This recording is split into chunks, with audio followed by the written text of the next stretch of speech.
আমি একটা ছেলের মাধ্যমে পরিচয় হয়েছিলাম। ছেলেটার নাম ছিল রাজ। গেমে পরিচয় হইছে আমার এক ফ্রেন্ডের মাধ্যমে। তো ওদের সাথে একটু ভালো সম্পর্ক হইছে। তারপর মনে করেন রাজের একটা ফ্রেন্ড আছে নিশান। ওর ফেসবুক পেজের নামও নিশান। ওর বিবেস আইডি আছে। ও একটা বিপদে পড়ছে বলছে ওর বিবেস আইডি সেল দিয়ে দিব। তো ও যখন আমাদের ভালো একটা সম্পর্ক হচ্ছে ওদের সাথে, তো মনে করেন রাজে বলতেছে যে রোহান, তুই ওরে কিছু টাকা দে, এর বিনিময়ে তোরে স্টাম্প সই করে সেরা 3 মাসের লেগে ওরে কিছু টাকা দে, এর বিনিময়ে তোরে স্টাম্প সই করে তোরে বিবেস আইডিটা দিব আর ফেসবুক পেজটা দিব। 3 মাস পরে টাকা ফুল পরিশোধ করার পরে তারপর মনে করছে তোর থেকে এইগুলা রিমুভ করবো, পাসওয়ার্ড চেঞ্জ করব। তো মনে করেন আমি কইছি আচ্ছা সমস্যা নাই, তো কত টাকা লাগবে। প্রথমে বলছে 6 লাখ টাকা বা 5 লাখ টাকা। আমি বলছি যে ভাই আমার কাছে এত টাকা নাই, আমার কাছে 2 লাখ টাকা আছে, ওইলে দেখেন। এরপরে বলছে আচ্ছা সমস্যা নাই দে। এরপরে 2 লাখ টাকা আমার এক কাকা গেছে, আমার এক ফ্রেন্ড গেছে ওদের সাথে মিট করার জন্য। ওই স্টাম্প যে সই করব, আমি তো থাকি বাইরে, স্টাম্প যে সই করব আমার এক কাকা আর একটা ফ্রেন্ড গেছে।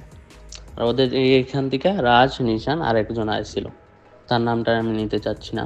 সব কিছু ঠিক আছে, স্টাম্প সই করছে 3 মাসের জন্য। 3 মাস পরে আমার টাকা রিটার্ন করে দিবে। তো মনে করেন 3 মাস শেষ হয়ে গেছে।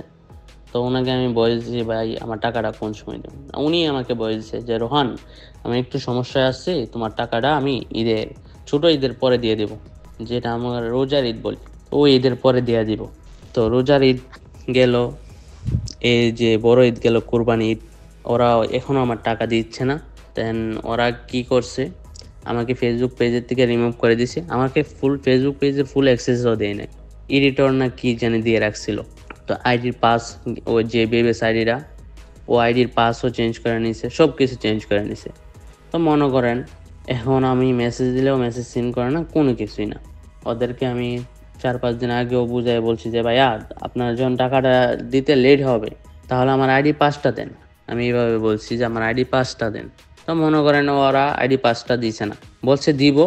পরে মনে করেন আর ওদেরকে বললে ওরা কোনো রেসপন্স করে না, কোনো কিছু না, ইগনোরে রাখছে আমাকে।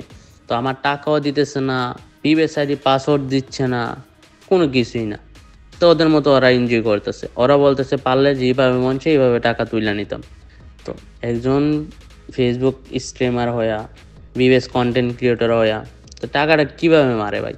ওদের মতন স্ট্রিমার, ফেসবুক কন্টেন্ট ক্রিয়েটর, তারপর বিবেস পার্টনার প্রোগ্রামে কিভাবে রাখছে আমি সেটা বুঝতে পারি না ভাই। এরকম স্কেমার এসব রাইখা মনে করেন বইরা লাইছে। আর কি বলবো ভাই, ওদেরকে এখন মেসেজ দিলে মেসেজ সিন করে না, আমার আইডি পাসও দিচ্ছে না, কোনো কিছুই না। এখন ভাই আমার কাছে সব কিছু ডিটেলস আছে, ব্যাংক স্টেটমেন্ট বাইর করছি, ওদেরকে যে টাকা পাঠাইছি 2 লাখ টাকা ওইটারও স্ক্রিনশট আছে। সব কিছু আমি আপনাকে দিবো।